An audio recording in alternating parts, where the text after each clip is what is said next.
Hey folks, my name is John Lay and welcome back to the channel. Now, about a week ago, I made a video that explained the history of Unit 124 in order to give background historical information about the movie Silmido.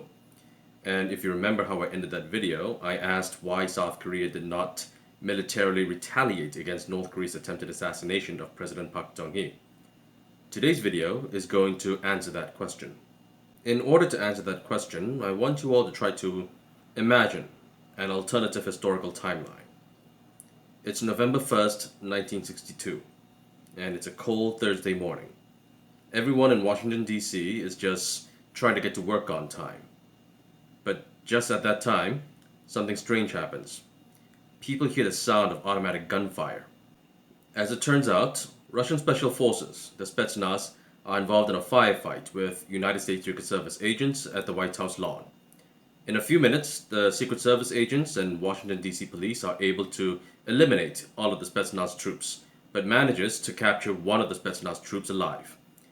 After interrogating that one troop, the American government realized that they were there on a secret mission that was sent by the Kremlin, and their mission was to raid the White House, kill President John F. Kennedy, the Joint Chiefs of Staff, and possibly, if they can, any senior White House administration officials. Now, there's a reason why I picked November 1st, 1962 for this alternative historical timeline. It would have been just a few days after the Cuban Missile Crisis was peacefully resolved. Can you imagine what the mood in Washington, D.C. would have been like had that scenario that I just mentioned actually took place? President John F. Kennedy would have immediately assumed that Soviet Premier Nikita Khrushchev was trying to take revenge. After all, just a few days ago, John F. Kennedy prevented him from bringing Soviet nuclear missiles into Cuba. Such a brazen attack on the White House by Russian Special Forces would have eliminated any possible doves that might have been in the White House and replaced them all with hawks who would have believed that there was no alternative but to go to war against the Soviet Union. Now, I'm not sure that this scenario would have necessarily led to a nuclear war. After all, a nuclear war would have just been the end of humanity itself. But I highly doubt that the United States would have just let this go peacefully. Of course, this scenario that I just described never actually happened in real life, but a similar incident did occur in South Korea in 1968. North Korea sent 31 commandos to South Korea to eliminate President Park Chung-hee and possibly any other senior Blue House officials. But South Korea did not militarily retaliate against North Korea. The question is why? Today, it is almost a cliche to say that North Korea is evil while South Korea is full of rainbows and K-pop stars. Now, South Korea wasn't always like this. From its early history until 1988, South Korea was run by a military junta government, and they were not shy about using state-sanctioned violence and murder and oppression. So why didn't South Korea militarily retaliate against North Korea for Unit 124? That's because while South Korean troops were busy hunting down surviving members of Unit 124, something else was simultaneously happening out at sea. And that story involves the tale of the USS Pueblo. So to recap what happened, Unit 124 successfully infiltrated South Korea on January 17, 1968. On January 21st, they were discovered right outside of the Blue House. The next day, Unit 124's sole surviving member, Kim Shin-jo, was captured by South Korean troops. It took another additional few days, but by January 29, 29 out of 31 of Unit 124's members were either killed or they committed suicide before they could be captured. But while all of this was going on January 22nd, 1968, on the same day when Kim Shin-jo was captured by South Korean troops, a U.S. naval ship called the USS Pueblo was operating in international waters about 30 miles from North Korea's coast. Its mission was to collect intelligence about Russian naval ships in the area, as well as to intercept electronic transmissions from North Korea. We have to remember that this was 1968, before the invention of the internet or the cell phone. So there was no way for the crew of the USS Pueblo to know what was going on in Korea at the time.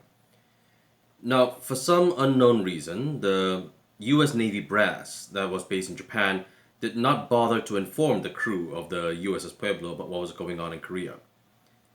Maybe it's possible that the US Navy brass did not think that the Blue House raid was anything that involved them. that it was just merely a squabble between the two Koreas. They would turn out to be wrong. Had they provided the USS Pueblo with the information about the Blue House raid, it's possible that the USS Pueblo would have taken more cautious steps to make sure that what happened later would not happen. Instead, the Navy would provide them information about the latest NBA scores. So, as far as the crew of the USS Pueblo was concerned, that fateful day of January 23rd, 1968, was just business as usual.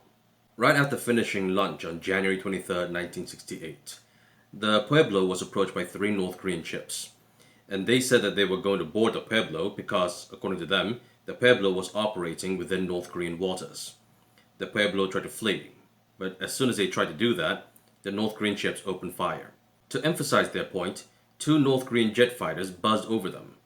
When the captain of the Pueblo, Lieutenant Commander Lloyd Booker, realized that they were all outgunned, the crew quickly sent a distress call to the naval base in Japan, and Booker immediately ordered his troops to comply with the North Korean ship's commands, but to do it very slowly. That way, they would give the US naval base in Japan the time that they would need to send reinforcements to aid the ship.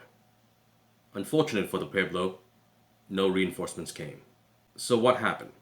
Why didn't the US naval base send additional reinforcements to aid the Pueblo? Well, we have to remember that this was 1968, and the United States was already heavily involved in the Vietnam War. Now, on the 23rd of January, the US government did not know what was happening, but exactly 7 days after that day, the Vietnam War was going to turn ugly for the United States because that was when the Tet Offensive was about to begin. So, in essence, the senior US Navy officers who were based in Japan were afraid. They were afraid that if they sent additional ships to aid the Pueblo, that could lead to another war in Asia. And that would have had grave consequences for the United States when it was already bogged down in the Vietnam War. So the officers decided that before they could do anything, they had to get the permission of the US President, President Lyndon Johnson. By the time Lyndon Johnson heard about what had happened to the Pueblo, it was already too late and they were all already captured by North Korea. The moment the 82 crew members of the Pueblo arrived in North Korea, they had entered hell. And that's because the very first place that they arrived in North Korea was the port city of Wonsan. And this could not have been a worse place for any US Navy personnel to arrive at. That's because during the Korean War, the US Navy bombarded and destroyed this city. 15 years later, in 1968, people still remembered what the US Navy had done. So, as soon as the US Navy personnel arrived in North Korea, they were savagely beaten by North Korean guards. And the civilians who had gathered to see these American POWs, they all cheered while they were being beaten. Combined with the Blue House raid and the capture of the Pueblo, the US government decided that it was time to increase the number of its troops in the Korean Peninsula. In response to this, the North Korean guards tortured and beat the 82 crew members even more savagely. When one of the crew members brought up the Geneva Convention, he was singled out for even more brutal beatings. The North Koreans claimed that they were spies and that therefore the Geneva Convention did not apply to them. But even if it did apply to them, it wouldn't have mattered because the North Koreans had never signed on to the Geneva Convention in the first place. When the beatings proved to be too much, the crew members agreed to the North Koreans' demands. They decided to participate in a press conference where they would confess to their supposed crimes against North Korea.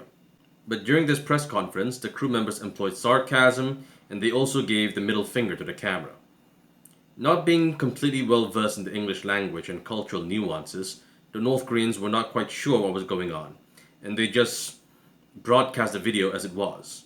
Naturally, later on, the North Koreans found out that the crew members were being sarcastic, and they found out what the middle finger meant.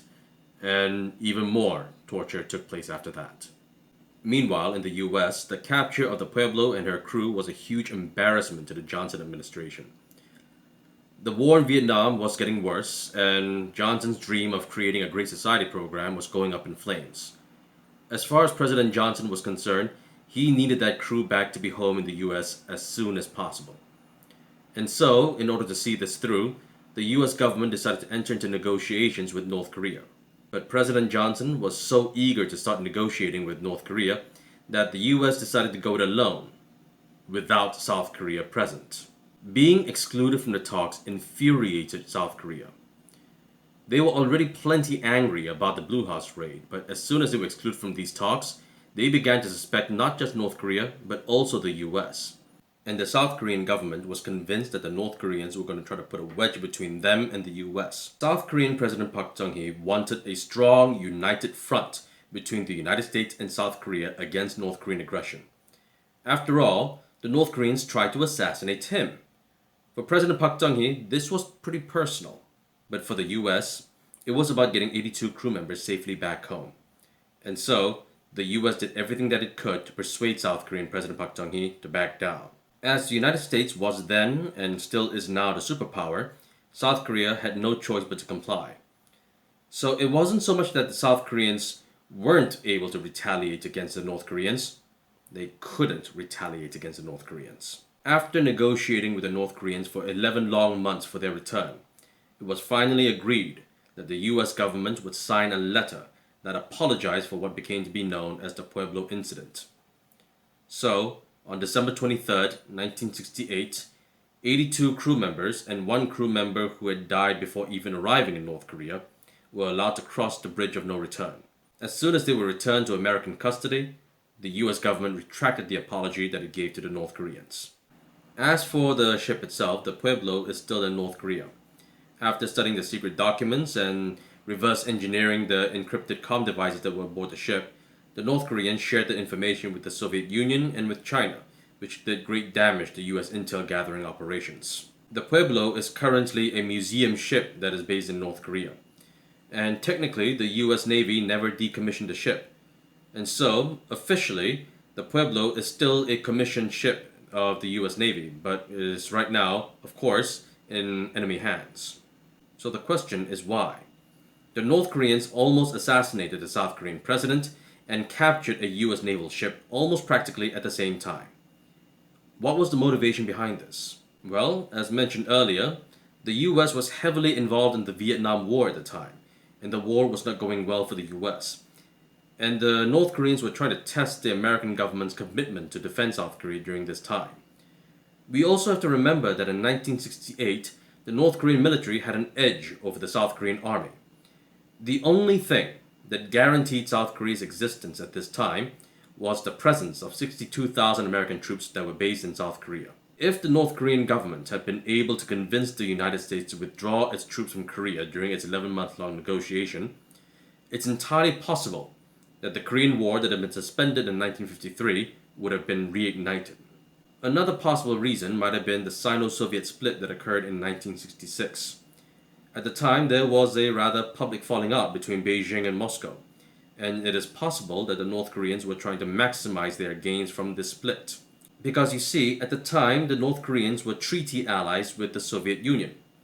If a war broke out between the North Koreans and the US, the Soviet Union would have had no choice but to enter into a war against the United States. By capturing the Pueblo, the North Koreans were baiting the US into a fight that the Soviet Union did not want to get involved in. And so, the Soviet Union might have been trying to bribe their way out of it by giving out as much concessions to the North Koreans as possible. The North Koreans were also likely trying to curry favor with Beijing. By sharing the information that they had deciphered from the Pueblo, they were able to get a lot of political leverage. Either way, after the Pueblo was concerned, the US's main goal was the return of its 82 crew members. And so, the US government was able to convince the South Korean government that it was not the right time to retaliate against the North Koreans. And that was why the Korean War did not reignite in 1968. Alright, that about wraps it up. If you enjoyed this video, don't forget to click on the like and the subscribe buttons as well as the notification bell. And if you have a comment to share, leave them down below. My name is John Lee, and I'll see you all next time. Bye.